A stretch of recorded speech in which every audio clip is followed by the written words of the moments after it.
Welcome back to Cord Cutting Today, where we break down some of the biggest stories happening in the world of cord cutting, including today, another cable TV network is shutting down, this time a news network. Speaking of news networks, CNN wants you to pay to visit their website and read articles there, not just to watch the network, but to read articles. We'll tell you what's happening there. And Disney is putting ESPN content into Disney Plus. They want to make Disney Plus a one-stop shop location for all your streaming needs. These stories and many more coming up here in a quick second. But first, if you like these stories and you want to learn more about them, you can find a link to each one in the show notes and in the first pinned comment, so you can read them for yourself and come up with your own opinions. If you're new here, please consider hitting that subscribe button or hitting that thumbs up. Doing one or both lets YouTube know you enjoy what we do here, so YouTube recommends our videos to more people, helping us out, and hopefully we can help you break free from the high cost of television. With that said, let's dive into the news of the day, starting off with Scripps, the TV company shutting down its Scripps news service. I think it used to be called Newsy. Somebody leave me a comment. Is that right? Doing that off the top of my head, but leave me a comment. Scripps has sadly announced that they're going to lay off 200 employees and shut down the service. Scripps also owns other networks like ION and a bunch of local television stations. Scripps News is available for free, or was available for free over the air in their markets through many free streaming services and through a handful of cable, satellite, and even Uverse TV, depending on your market you're in and what the deal was with the local television station there. Now with this, they're blaming, according to Scripps, advertising market. And this is 100% true. Advertising is very soft right now. A lot of companies have pulled back from traditional advertising. The other problem is there's just more places than ever to advertise. You know, Disney Plus launched an advertised version, Netflix, the list goes on and on. All these streaming services now have an ad version. Well, those ad versions need ad content, which means people who may have spent money on traditional broadcast TV are now moving their ads maybe to streaming. The budgets may be the same, but they're spread more thinly out across multiple. It's one of many factors impacting ad markets. The other one here is the changing viewership habits. You know, we've talked about this many times. Increasingly, people are not getting news through traditional cable networks. While they still do very well, this growth of smaller cable news networks are struggling to find viewership as a sustainable model to cover the high cost it takes to do national news like this. Instead, people are increasingly turning to YouTube, like videos like this one, TikTok, news stories on websites, and more. It's a changing way people are getting news. But news networks still do pretty well in ads, but as Scripps CEO says, a lot of advertisers have pulled back out of fear of upsetting some of their clients, because you're on a news story somebody doesn't like. Now they're protesting your product, even though you didn't decide where your ad would fall in that news story or that news station, for example. So Scripps News is sadly going away. I think we'll see other small cable news networks go away too, and streaming news ones. The decline in the ad market, the changes in the way people consume news, is definitely impacting news organizations hard. So we'll see what plays out.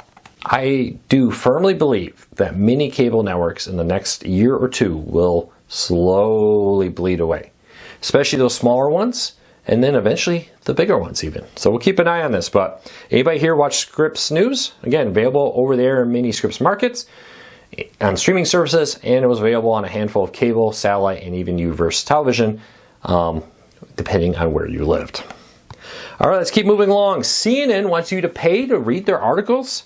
Now, CNN has tried several models now to try to get people to pay them directly. CNN Plus was probably the most well-known, but didn't go very well. Now CNN is reportedly going to start paywalling some of their stories on their website.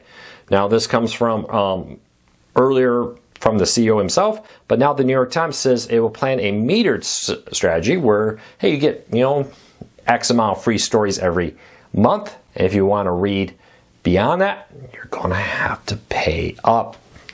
Very similar to a growing number of news organizations doing this. Let's go right back to the last story.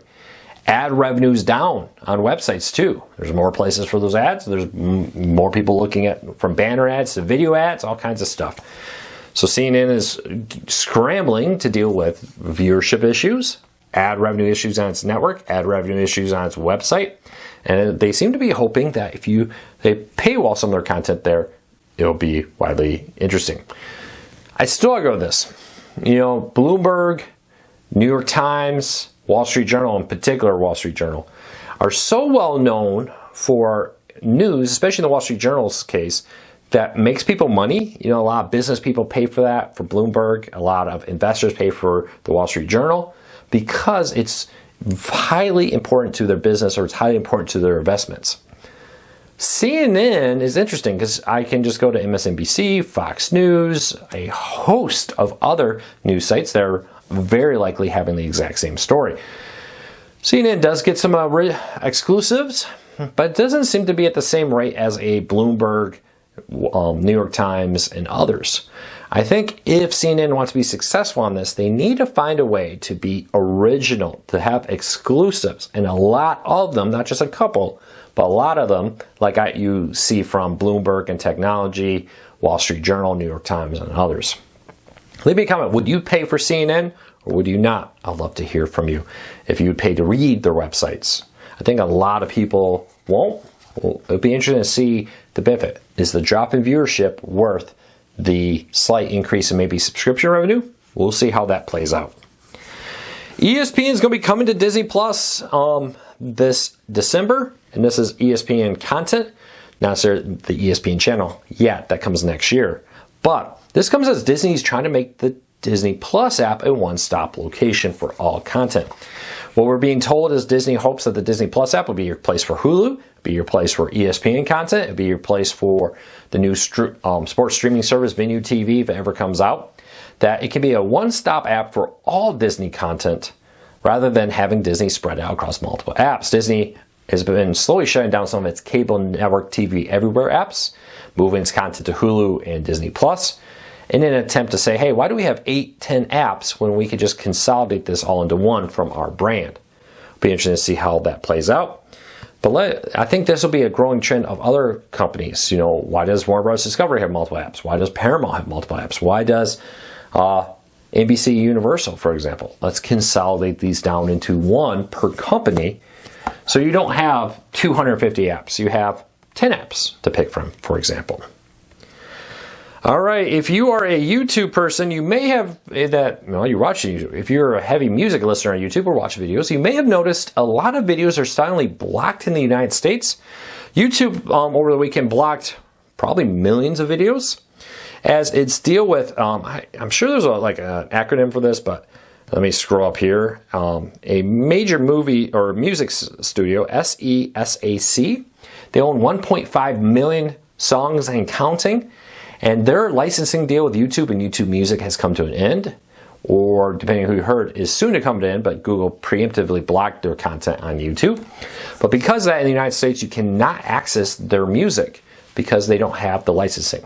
Now, not just the music videos from these artists and the YouTube Music, but I've also noticed a collection of different videos I've watched and hunting down of different clips from movies and television shows and different things have also been blocked because they include part of that song in the clip they're watching for movies and televisions. I got tipped off this thanks to some readers. Thank you so much.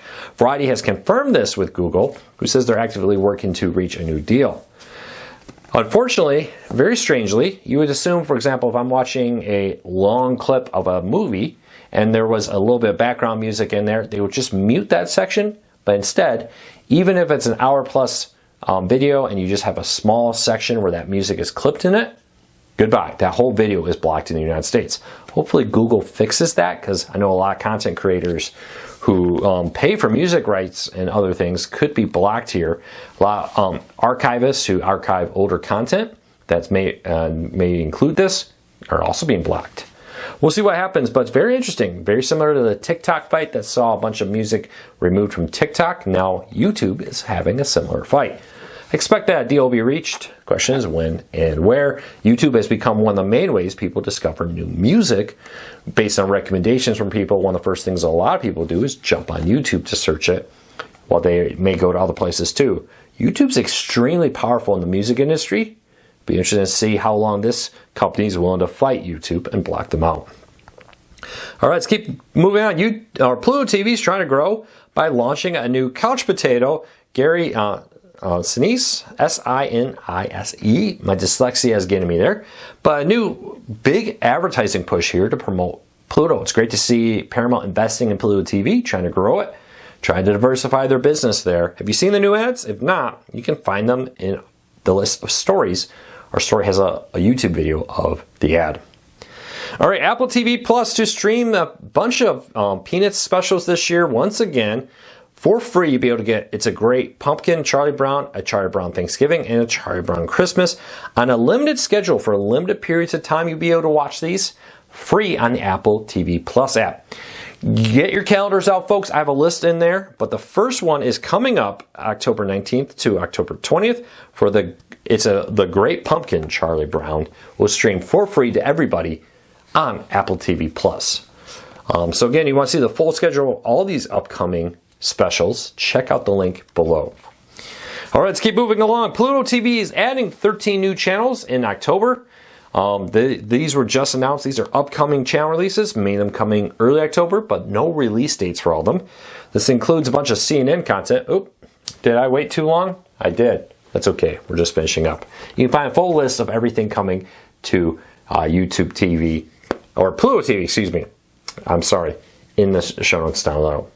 Hey, I hope you enjoyed this Hulu ad, because apparently I thought I had plenty of time to do this, but apparently not. But this weekend, we did do a Q&A. I answered a bunch of questions. Let me know if you like that format. Check it out. Click on our show notes. Go back a couple of videos. You find a Q&A video about the future of cable TV, streaming, and others. You can find a link to that in the show notes down below there. Lastly, today is the day we're expecting to hear some news on Dish and DirecTV, though it could be sometime this week. I'll have breaking news here when it happens as quickly as I can. We'll also have a coverage over at CoreCarsNews.com, so make sure to check that out. I hope you have a fantastic day. Take care. Be safe. Hope you enjoy. Save on big game favorites from Amazon. I apologize. I don't know why the screensaver kicked on so quick, but that's the annoying thing by Amazon. Before the screensaver kicks on, plays a few ads now. All right. Take care. Be safe. I'll be back again real soon.